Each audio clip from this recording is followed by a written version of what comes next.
still has championship point.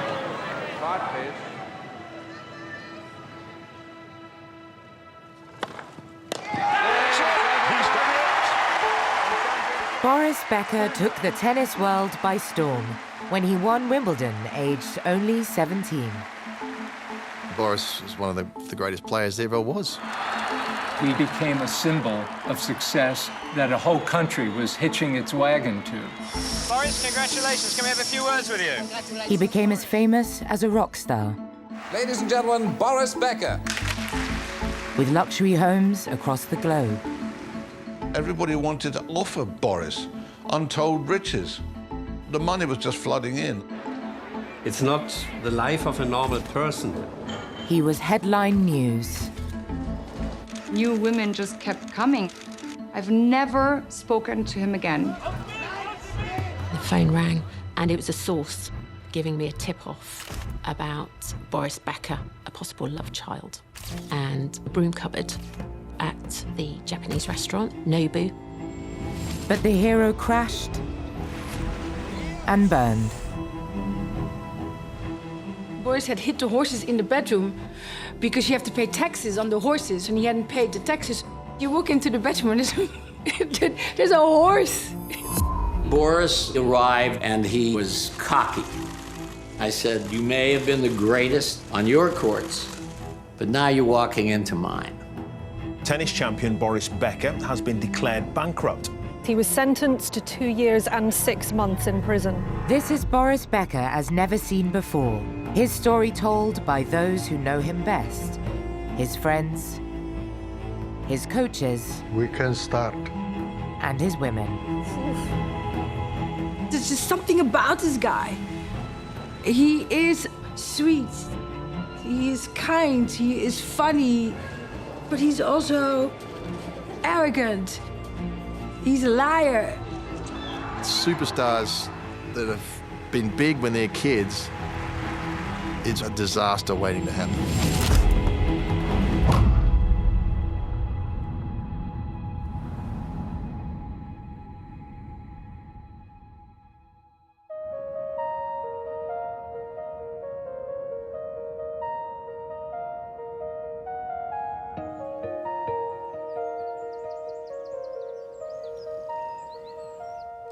I remember this photo very well. This is me and Boris at a restaurant called Smith & Wollensky's, and we used to eat out a lot. This is me and Boris. Oh my God, we were so young. I remember also where this was taken. We went in the weekend. I must have been 28, 29, so he must have been 38, 39. Ah, gosh. Gosh, he looked handsome there, yeah. This was at the opening of Atlantis in Dubai. It was our first official outing, you can call it that. So these photographs, that was the beginning of our love. And I had no fears, I was madly in love. I fell in love with his passion, charisma, humor. And I guess that's what the public fell in love with as well, all those years before.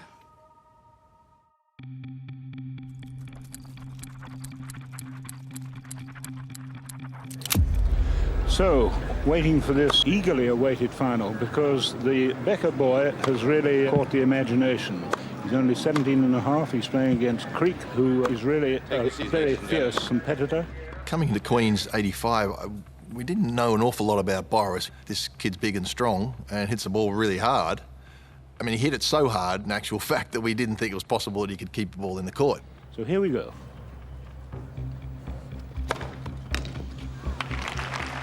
He was just pounding the ball.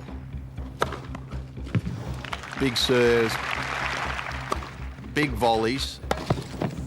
Unheard of for a young player. Extraordinary. Boris, as he warmed up, he was hitting more and more improbable shots.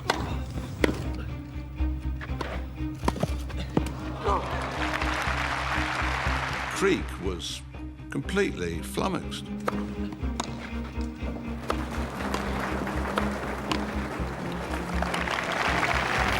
So those three big services have brought Becker to 3 match points.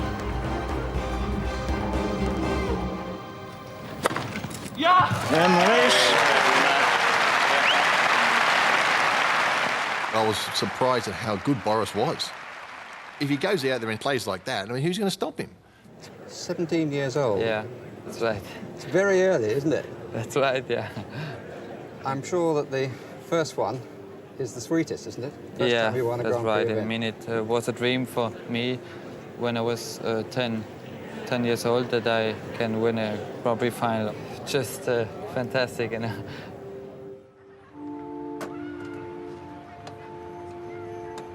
Boris grew up in the small town of Leimen in southwest Germany. From an early age, he was the standout player at the local tennis club. I met Boris first time at the area championships, which was held in Leimen. I was 11 years old and he was 10. He was already one of the top juniors there and was fighting like hell for every ball. Spiel Boris 4:1, Wechsel, Aufschlag Boris. He wanted to win everything. Spiel Sascha! Denk daran, vor 7 Jahren war Borg hier. Ich wünsche dir dein Erfolg ebenfalls. Alles Gute. Everything was enormous with Boris. He was shouting of fear, of joy, of frustration. So if he lost a point, he could be destroyed.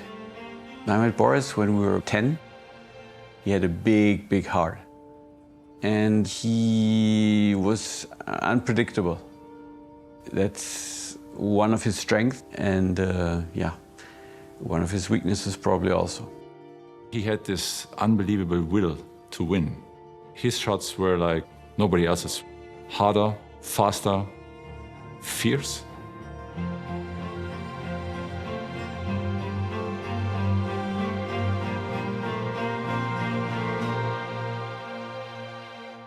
His parents were quite ordinary people. They were a little conservative for Boris' taste. Boris, from the beginning, was different. I don't know where he got it from, but he always wanted to break free. The German Tennis Federation had a lot of doubts. Günter Bosch was attracted by exactly what the Federation didn't like. Boris Becker, hatte Babyspeck, also konnte sich nicht so schnell bewegen wie alle anderen Jugendlichen. Was mir aufgefallen ist, dass sehr konzentriert war. Versuchte so genau die Schläge zu machen wie kein anderer.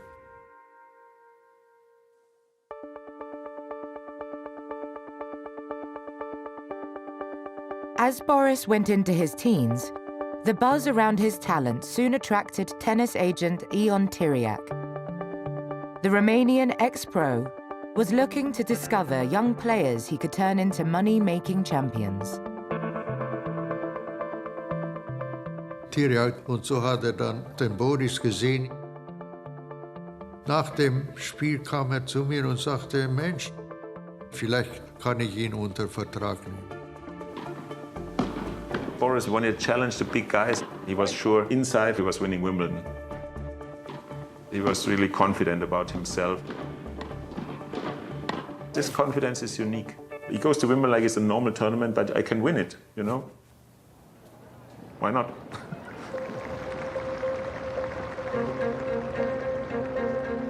Wimbledon in 1985 was proving to be one of the most unpredictable tournaments in years. The favourite, John McEnroe, was knocked out of the quarter-finals by South African Kevin Curran, followed by Jimmy Connors in the semi-finals. But by the final, it was Curran's opponent who had fans on the edge of their seats. 17-year-old Becker had shocked everyone by storming through the rounds, sidestepping the big names.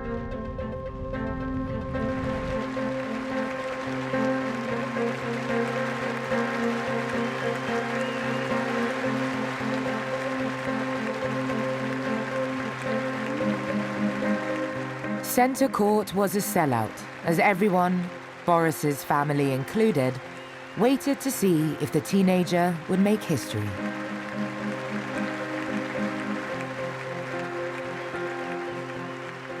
To the final, we've got Boris Becker, age 17.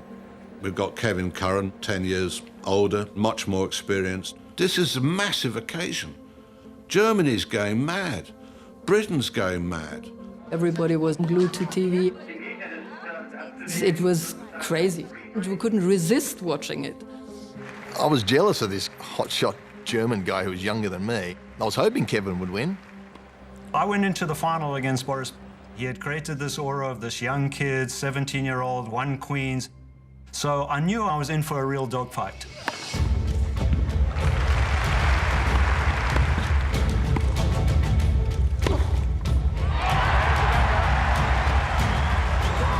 He had this unstoppable force that when he got to the net, it was very, very difficult to pass him. If he couldn't get there with his feet, he would dive. Not just dive, but actually pull the shot off. That was the amazing part. Absolutely total commitment. I was walking around Wimbledon. Everywhere you went, it was like, what's the score now? What's the score now? And I'm just like, oh, I don't want to hear this. You couldn't avoid it.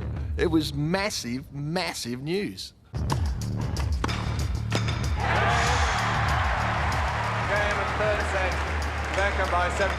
I think the British crowd had fallen in love with Boris, and by the final, it was a full-blown love affair.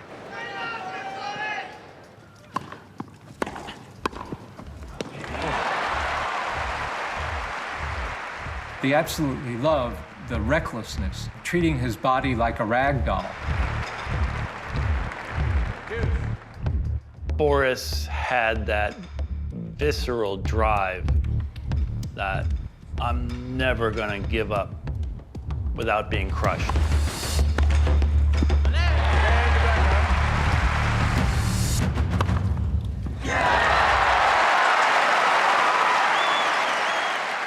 Becker, 2 championship points. Right, please.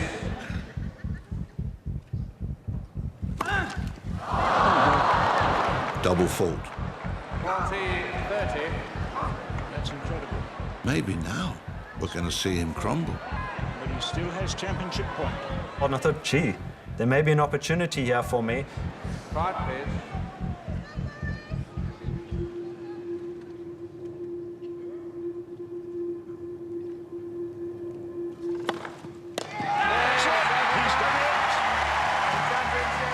Couldn't even get my record on it at a bullet. It must have been 130 miles an hour.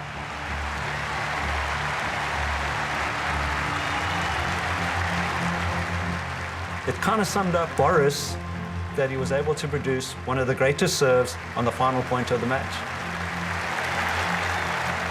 They had seen history. They had seen this teenager. Suddenly, he was Wimbledon champion.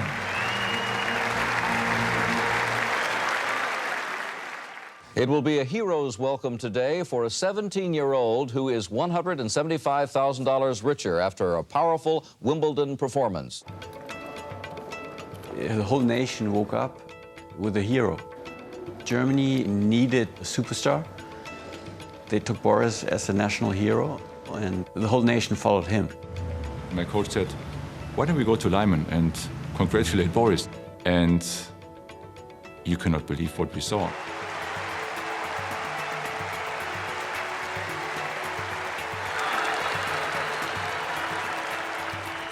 Natürlich waren wir beide überrascht von dem, was sich in Deutschland gezeigt hat. Was für eine Euphorie sich da entwickelt.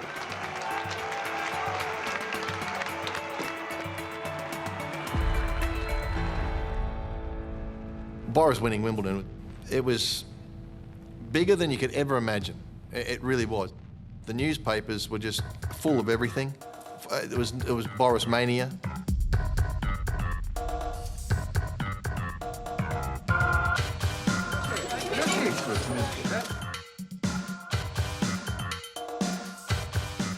When Boris won Wimbledon, it was worldwide news. He was mobbed.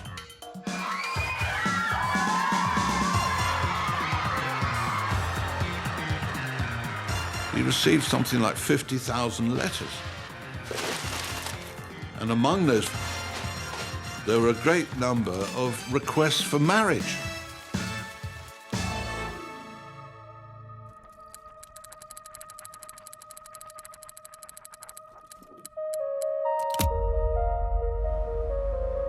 As Boris's fame grew, he began a new chapter in his life that was to put him in the headlines even more than his tennis genius, his turbulent relationships with women.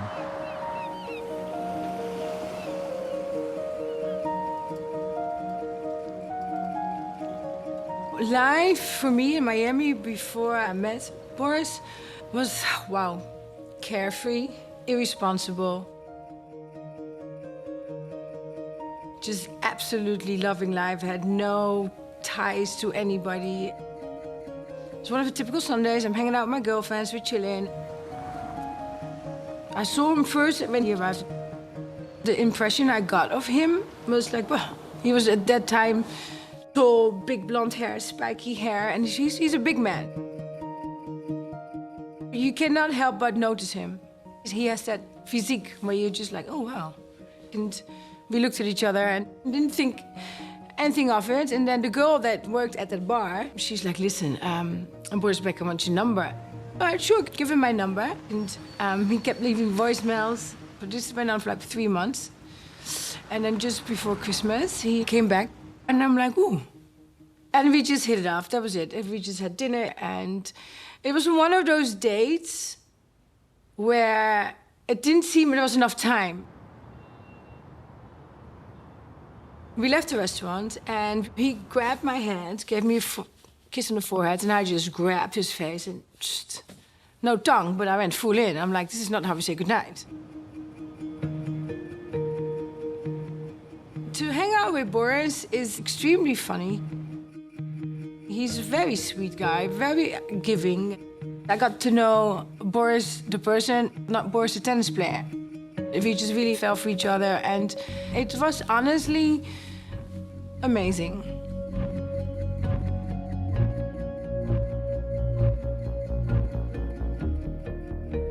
The biggest shock, I think, for me, we went to the MTV Music Awards. I'd never done such a big red carpet. And then I realized, like, oh my God, just screaming.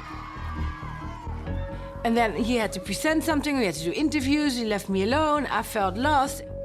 And then we went to more engagements, and that's when I realized this is not Miami. And then on the women and the girls and the gossips, and I was insecure.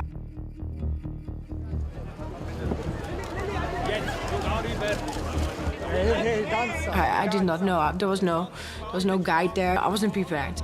He was just doing his job. This is what he's done his whole life. And of course, he's a natural in front of the camera.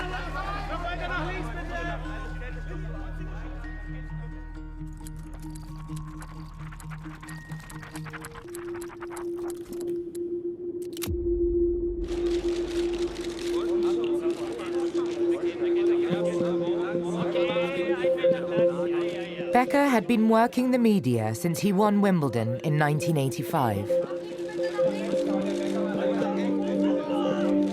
He established a unique and lucrative relationship with the German press under the guidance of his agent, Ion Tiriac. For Bill, the private life of sports stars was always very important. But with Boris, we came on a new level. The editor-in-chief decided that we try to become a contract for exclusive stories. One of my colleagues flew from Hamburg to London with a suitcase with 50,000 Deutschmarks in. He gave that suitcase to Jon Tiriac, and then the first exclusive interviews with Boris started. When he had his first official girlfriend, that was Benedictine from Monaco, she traveled with him on the tour. When they had time to make a holiday, There was a deal that we got some photos because it was glam. The newspapers sold on a very high level. So it was a very big business. And that helped us, and it helped him as well because he had the control. In a way, he lost his chance to have a normal life because from that day on, everybody knew his face. Everybody wanted to know something about him. He was being followed everywhere. I often tell people in this country that we have superstars in sports, but they're not national heroes. He became a symbol of success that a whole country was hitching its wagon to. Wird so bejubelt. Es war für mich schwer, ihn mit den Füßen auf dem Boden zu halten. Ladies and gentlemen, Boris Becker. Superstars that have been big when they're kids, it's almost a disaster waiting to happen. Your mind is developing, your values are developing, your subconscious is changing. It's got to change almost the chemistry in your brain to have something like that happening to you at a young age. Boris, congratulations. Can we have a few words with you? Congratulations, Boris. It's not easy.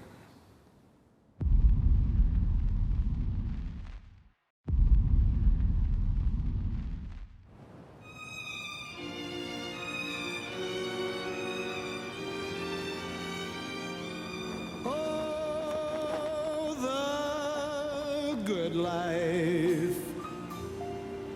In 1986, Boris successfully retained his Wimbledon crown.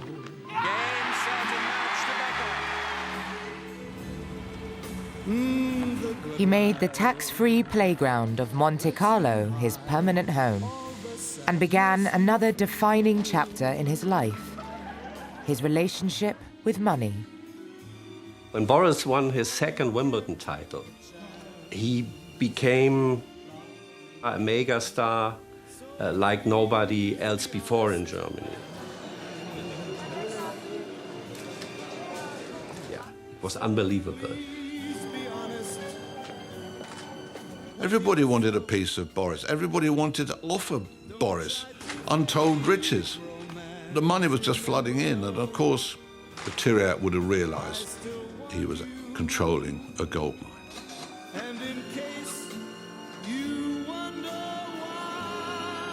And when you become successful, it's just like everything's just thrown at you. I mean, it's bizarre. But tennis has a great way of putting your feet back on the ground, and that's called losing. 4-3, Masur. Listen to the cheers. Stadium reverberating with the cheers of Wally.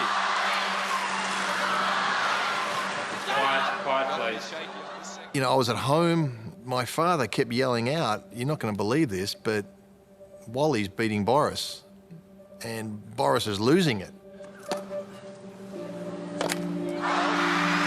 Careless, very careless.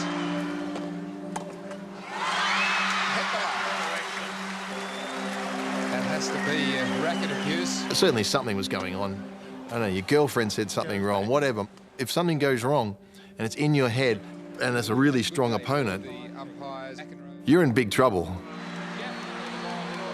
Boris hat sich menschlich sehr verändert.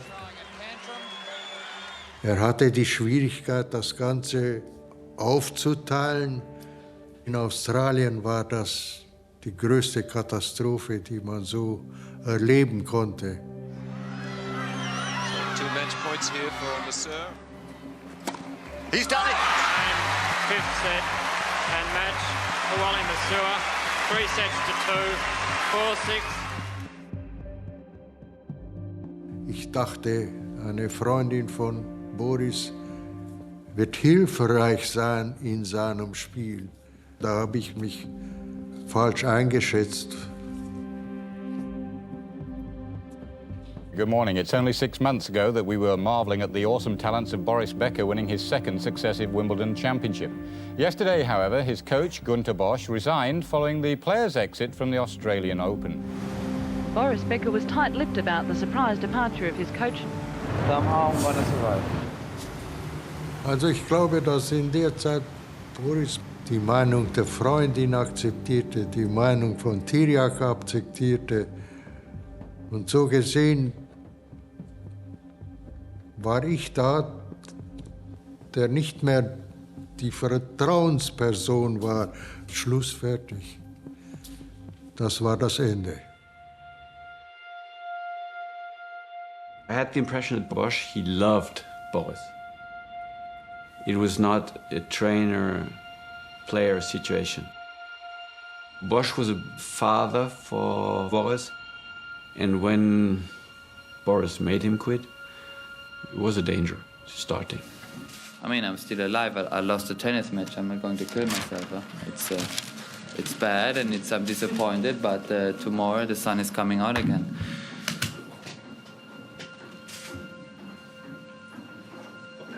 Thank you. Thank you, Boris. Yeah.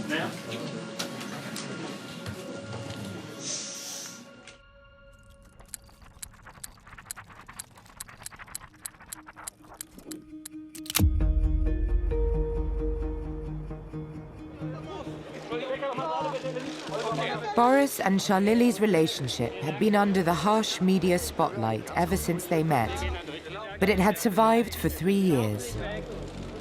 I remember this like yesterday. One of those moments in life that you will just never ever forget. We were sitting in his flat in Zurich and we were just chatting. So he said to me, look, I'm gonna marry you. You and I, that's it. You and me, I want to marry you. I'm like, okay, I'm gonna get married, I'm gonna get stressed. And like, I was in seventh heaven. And then, you know, went out, a couple of things happened, and Boris turns around and he says to me, look, listen, I'm really sorry, but it's not gonna work. We're not gonna work out. We're not gonna get married. We just don't fit. It was the most unrealistic feelings I've had. I'm like, are you shitting me? Are you kidding me right now? He wanted to split up because I guess, I don't know, me being insecure. I'm sure I had my faults. I was loud, I was asking questions. And I think we both were just a little bit in shock of like, oh, you're not how you were in Miami, vice versa. But I step into your world. I was completely depending on you. Was it obsession? I don't know, but gosh. Was it that type of love that happens once in a life? Because I wasn't looking for anything else. I don't think he was, but he still wanted his freedom.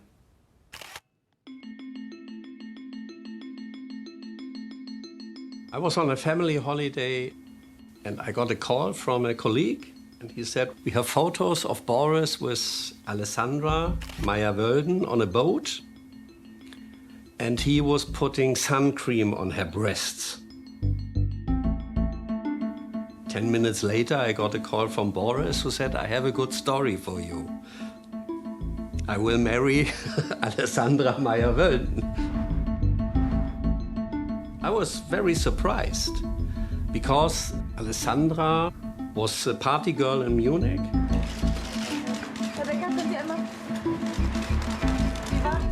Boris was running around a lot in between his relationships. We met one evening. He said to me, smiling, now you go home to your wife and I go out hunting. As a woman, you realize when a man is interested in you. So I very quickly realized that, you know, Boris had interest in me. And it started, you know, in a very casual way. And only months later did I realize, my gosh, this man is actually pursuing me. He has an incredible presence and he's charismatic. So, and on top of it, it was flattering. I remember my birthday party. He got on a private plane, and I didn't really invite him, but he knew it was happening, and all of a sudden he showed up. I was just charmed by the persistence of such a man, you know, going after me. And my friends are like, you really should give this man a chance. That was the night that I said, okay, you know what? Why not? Let's go for dinner. Let's give it a shot. It was like a fairy tale. He was sort of like the perfect man. You know, I didn't see any flaws. And it felt like I stepped into, you know, what turned out to be a tornado. Because it was really like getting to know each other as a couple and romance involved. And then all of a sudden, 6 weeks later, boom, we were engaged.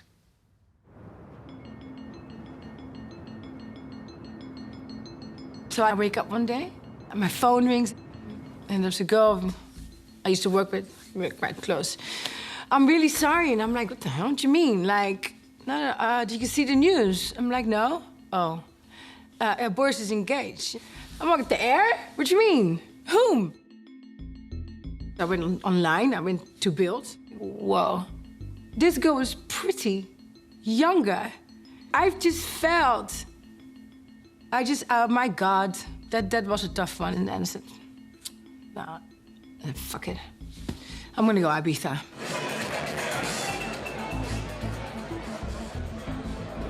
Never felt so ugly, old, unwanted.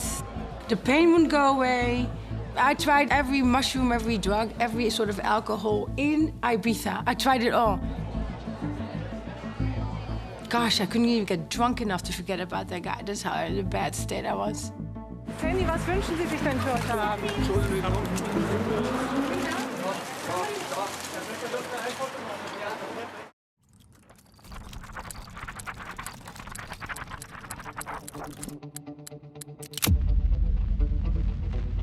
By 1989, 2 years after crashing out of the Australian Open, Boris's tennis was back on form.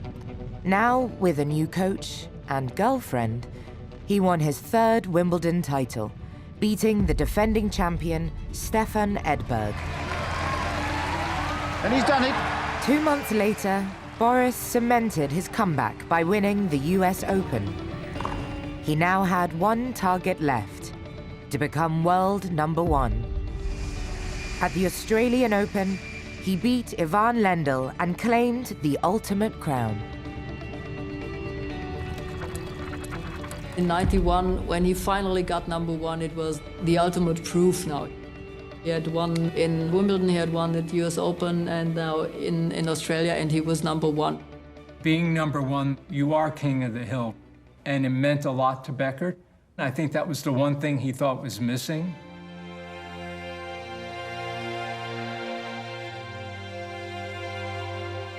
He had been through so much then. From the time he was 17 and won Wimbledon and became this national hero, he never could be himself anymore.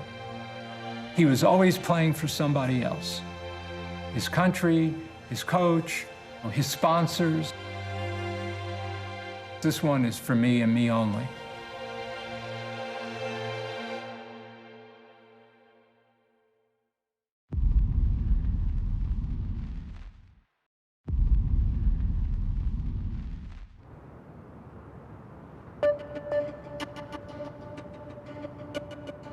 Now he was world #1. Stories about Boris's private life were in demand more than ever, especially about his new relationships. I was in Australia in January 1992. There were rumors before from Germany that he has a new girlfriend, Barbara Feldhaus. Nobody of us knew her till then. When he arrived at the hotel, I was sitting in the lobby. Boris came in. He introduced me to Barbara. And from that moment on, she knew that I was a person who was near to Boris. Boris and Barbara, they were holding hands, kissing in public. They only had eyes for themselves. We say this about celebrities and athletes who achieve superstardom. There is no expectation of privacy. You belong to everyone now. As Germany's first high-profile interracial couple, Boris and Barbara quickly became front-page news. A year later, Boris announced they were getting married. The marriage between Boris and Barbara was one of the biggest events in Germany. He wanted to keep it private. It started like a game to find out where it could happen. One was Kitzbühel, we sent a team to Kitzbühel, and we sent teams to other places. One was Lyman.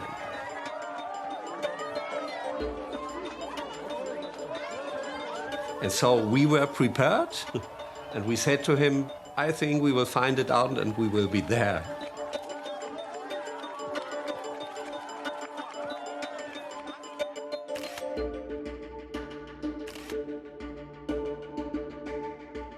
When the news broke that Barbara was pregnant, he was over the moon because it was something he always wanted. Sometimes if you're too happy, it's hard to concentrate on your job as a tennis player. You need a lot of emotions too to be on your best, and it's hard to find the balance. The bigger his interest in a family life was, his interest in tennis dropped. They traveled together to every tournament with the problems which you have when you have your first child. He told me the family was his whole world. But happiness at home spelled disaster on the court. When your results dip, you go into a place that is so dark. Boris is becoming a huge commodity. Sponsors have millions and millions of dollars tied up. I'm sure it was absolutely blowing his mind. By 1996, Boris had slipped to number 6 in the world rankings. Yet he was still one of the highest-earning sports stars.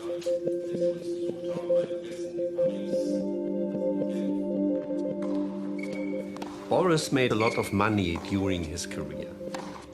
On court, he said that he earned 25 million euros.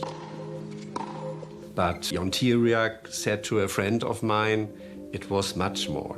He earned 125 millions with contracts and with his wins on the tennis court. You're in an unreal situation where you have the managers who want to make you money. They're there to make themselves money. And a lot of them, you know, are not necessarily there for your well-being. It's really tough because you lose your way a lot and you need guidance. And I think Boris had that at some stage with Tiriac. But I think Boris had a lot of people who kissed his ass. Despite being officially based in Monaco, Boris spent fortunes buying lavish homes in Munich and on Fisher Island in Miami, one of the most expensive real estates in America, where he and his family led a life of luxury. During the last years of the millennium, if you took a tennis player's on-court earnings and you wanted to figure out how wealthy they were with sponsorship, etc., you could multiply by 5. And I suspect with Boris, you could multiply by 10. Ich will trennen. And it became the norm later on when players such as Federer, Nadal, Djokovic are fabulously wealthy. And the wealth of tennis players went up astronomically. And so Boris was the first of those. But Boris's international spending spree brought him to the attention of the German authorities. They believed he owed millions in tax. And revelations about his finances soon became public. Everybody was very surprised when we heard the news that Boris might have tax problems. Everybody knew how much money he earned. So we thought that cannot be true. In Germany, it was a huge story. And when Becker was living in Monte Carlo, a lot of people were talking about taxes. Why doesn't he want to pay his taxes at home? The investigations happened very private. Boris told me that it was like somebody had broken in my house. Everything was put out. They looked under the beds, in the beds, the sofas. For him, the investigations were a strong attack to his private life. And he was very, very angry and sad about that. He never thought that Germany, his country, can do such a thing.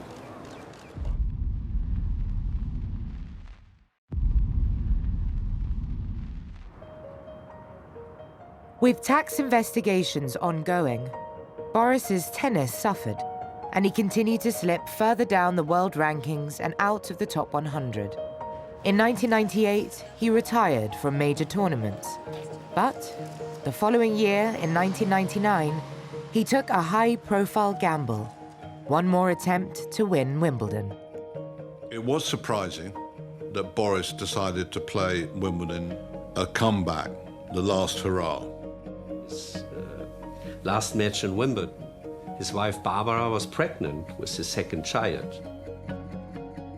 Boris called me and said he was a bit tired of the life he had without tennis.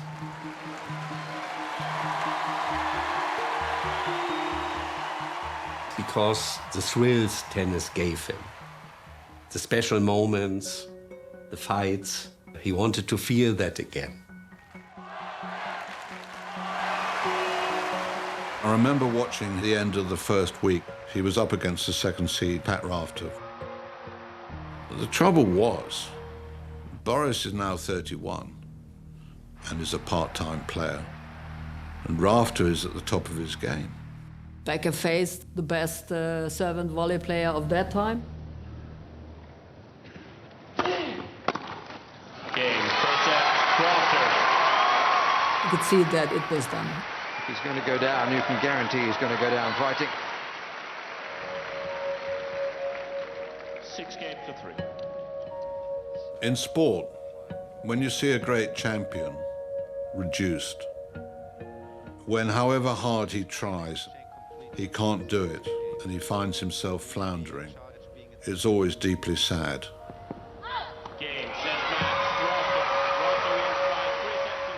That's a terrible realization, and it leaves them bereft.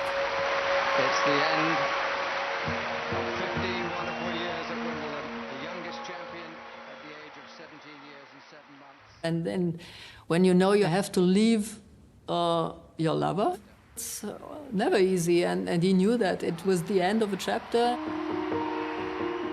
When you're leaving a place and you know you're not coming back, it hurts a lot.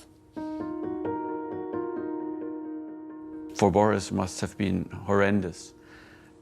And probably he couldn't deal with it. And he couldn't take the right decisions at that time. I believe he went out and he tried to find something else that could replace the famous feeling that he had in tennis. That night, a humiliated Boris left his pregnant wife at home and headed out looking for solace from his defeat. He would end up at a celebrity restaurant in London's Mayfair. I was in the newsroom one day and the phone rang. And it was a source giving me a tip-off about Boris Becker and a possible love child. The source was very clear, named the restaurant as Nobu. They explained the encounter had happened in a broom cupboard on the stairs. The source described the flat where the mother lived. I was waiting in the car and the door opened. A woman came out with a pram. I remember walking along one side of the street. The photographers were positioned. Suddenly, the baby just moves slightly forward and turns its head towards me, and it was Boris Becker looking straight back at me.